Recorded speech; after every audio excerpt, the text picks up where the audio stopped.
Bonjour et bienvenue, vous écoutez le PodCAF 31, le podcast de la CAF de la Haute-Garonne, destiné aux acteurs des politiques familiales et sociales du département. Avec ce nouveau média, nous allons à la rencontre de celles et ceux qui apportent des services concrets et innovants aux habitants des territoires de la Haute-Garonne. Notre département fourmille d'expériences et d'acteurs de terrain qui œuvrent dans l'intérêt des familles, tout en inventant de nouvelles formes d'accompagnement.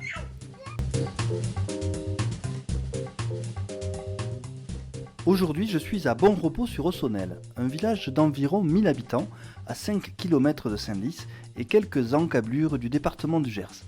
Bon Repos, c'est une mairie, une église, une école, quelques lotissements. C'est aussi un château du XVe siècle, rebâti au XVIIe. Mais je ne suis pas venu faire du tourisme. Je suis venu découvrir un espace de vie sociale dans ce secteur plutôt rural. Il s'appelle Pause Café. Ça s'écrit P'(AUS) Café. AUS pour Ossonel, bien sûr, il vient de fêter son premier anniversaire. Ce type de service se développe de plus en plus dans les territoires de la Haute-Garonne. C'est la CAF qui délivre l'agrément espace de vie sociale et qui apporte un soutien déterminant à ces structures d'animation de la vie sociale. Ce poste café, je le repère dès que je sors de la voiture. Situé sur une place ombragée par des platanes, on y entend en ce printemps 2023 le chant des oiseaux, le murmure de la rivière Ossonel et les rires des enfants.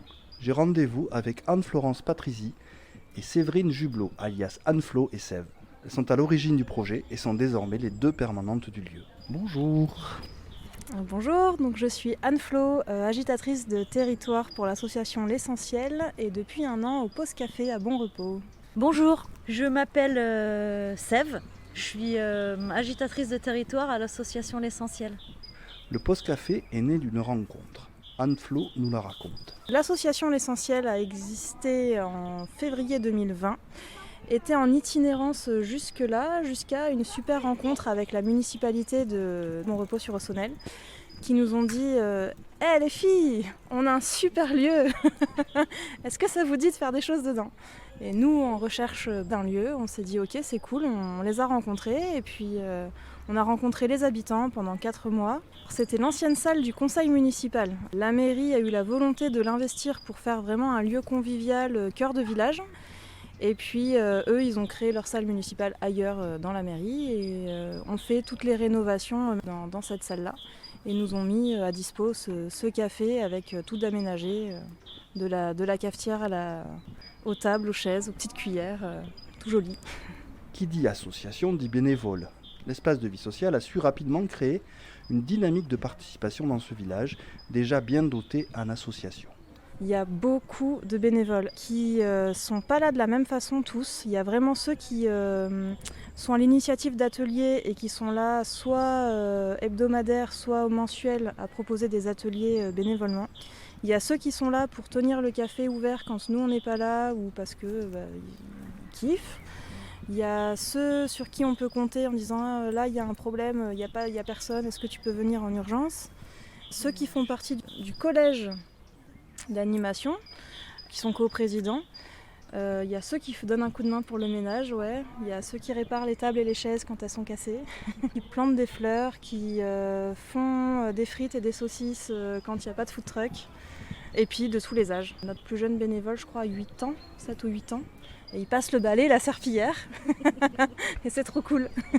Cet engagement des habitants du territoire se retrouve aussi dans la gouvernance de l'espace de vie sociale.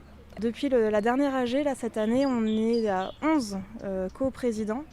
Bon, que 2 garçons, mais dont un qui a 13 ans. Parce que dans notre conseil d'administration, les mineurs ont un vrai pouvoir de décision pour l'association. Séverine, alias Sève, est la deuxième cheville ouvrière du lieu. À Pause Café comme rôle, j'ai d'animer et de gérer le café associatif. Ça veut dire assurer la convivialité, encourager le bénévolat, faire le lien entre les différents acteurs, monter des dossiers, servir des bières, faire le ménage. Dès son ouverture, Pause Café a obtenu l'agrément d'espace de vie sociale délivré par la CAF. C'est pas nous qui avons pensé, c'est Timothée Courtois qui était le conseiller technique de territoire à l'époque qui nous avait dit, quand on lui a présenté le projet en 2020, avant même de savoir qu'on aurait un lieu, il nous a dit on reste en contact, il y a un financement qui pourrait être intéressant pour vous, voilà, donnez-nous des nouvelles. Et donc dès qu'on a ouvert, on a ouvert en mars. Et en juin, on avait l'agrément EVS. Pour monter le projet, une étape est incontournable, le diagnostic de territoire pour vérifier si l'espace de vie sociale correspond aux besoins des habitants et peut s'avérer viable sur la durée. On avait tous les éléments du diagnostic déjà parce qu'on avait fait la phase de concertation des habitants. Et en plus, on agit sur un territoire qu'on connaît depuis plus de 10 ans avec Anne-Flo déjà dans le cadre d'autres missions professionnelles.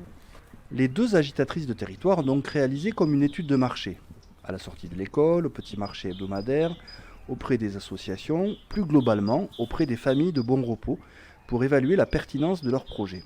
Une fois ouvert, l'espace de vie sociale a vite rencontré ses publics et pris son rythme de croisière. Le pause café, il est polymorphe en fonction du jour et de l'heure. Il ne va pas avoir la même configuration et pas forcément le même public. On a 2 ateliers d'aide aux devoirs le mardi et le jeudi en fin d'après-midi. Il est ouvert en espace de coworking mardi, mercredi, jeudi dans la journée. Le mercredi après-midi, notamment avec l'atelier d'exploration numérique qui s'adresse plutôt aux enfants et aux ados. Il y a des ateliers sophrologie, ateliers d'écriture pour les adultes. Le vendredi soir, c'est des concerts où là, c'est plutôt familial. On fait des anniversaires pour les enfants le samedi après-midi, des spectacles. Enfin, il y en a pour tous les goûts. Le Pause Café, c'est un endroit où tout le monde trouve sa place. On continue les actions hors les murs. On fait des guinguettes, notamment l'été à la Bastidette, mais on fait aussi des interventions dans les établissements scolaires, sur des accueils de loisirs, autour de la question de la citoyenneté. L'objectif du Pause Café est de s'adresser à toutes les générations. Anne-Flo nous parle d'une activité destinée aux personnes âgées. On appelle ça les cafés Gramoun. Ça vient de la Réunion, le mot Gramoun, qui veut dire personnes âgées. On a aidé un groupe récemment à se constituer en association. Parce que ces personnes-là voulaient juste, pour le coup, pas être agitées, mais avoir une salle et faire ce qu'ils voulaient. Et d'autres qui venaient vraiment pour des activités. Donc on a beaucoup fait des petits goûters, jeux de société. Dans les EHPAD aussi, ouais, on a fait beaucoup de jeux de société. Et puis des débats, en fait. Recréer le lien entre la société et eux, en fait.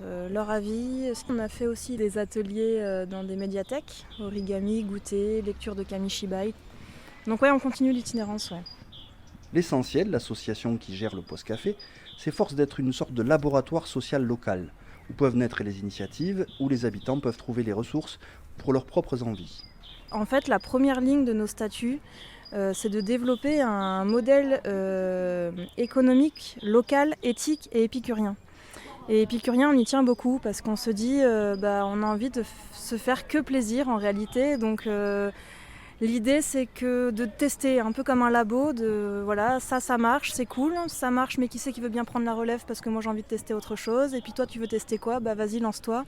Et puis donc ouais, le projet il est carrément évolutif. Il y a tellement de monde qui gravite autour qu'en réalité, il y a plein de choses qui se créent, qui se montent, qui fonctionnent moins. Un fonctionnement qui répond à la devise de la structure. Éparpillement culturel et éphémère pour la famille et le vivre ensemble. Donc bon, culturel, voilà, on l'a compris via toute notre programmation, mais le éphémère aussi, du coup, on y tient beaucoup parce que c'est pas figé dans le temps. Ça peut être des choses qui durent longtemps, mais qui sont vouées à être modifiées ou des choses très ponctuelles et qui se referont plus. Et l'éparpillement, parce qu'on fait beaucoup de choses partout, avec plein de gens différents, tout le temps. Comme un pissenlit, en fait, c'est aussi un peu notre logo, ce côté où on plante des graines, on voit si ça pousse. Si ça pousse, tant mieux. Si ça pousse pas, tant pis. On recommence, on fait ailleurs, autrement, autre chose.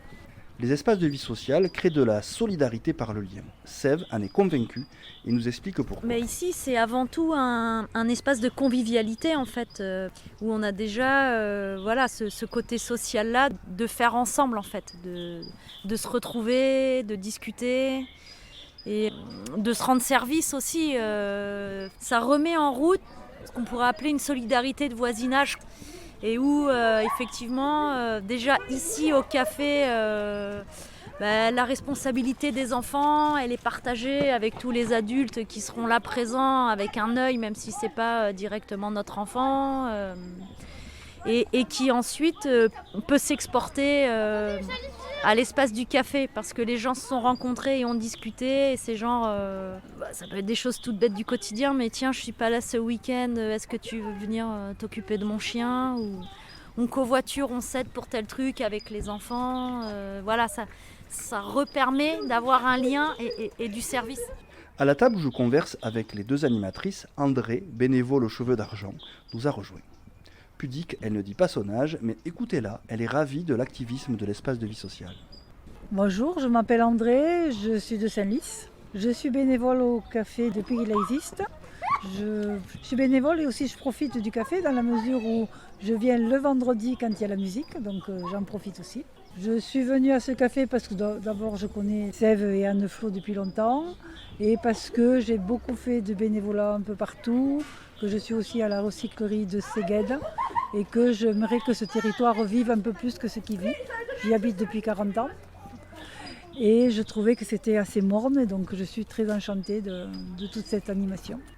André met la main à la pâte.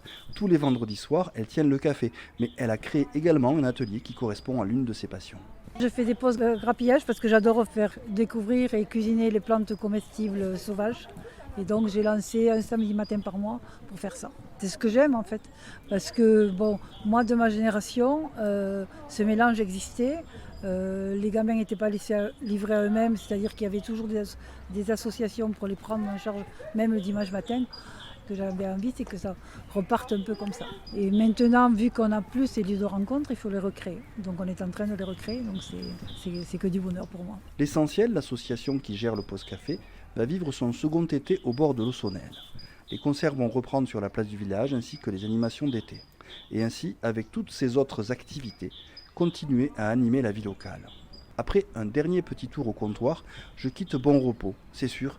J'y reviendrai au moins pour prendre un petit café.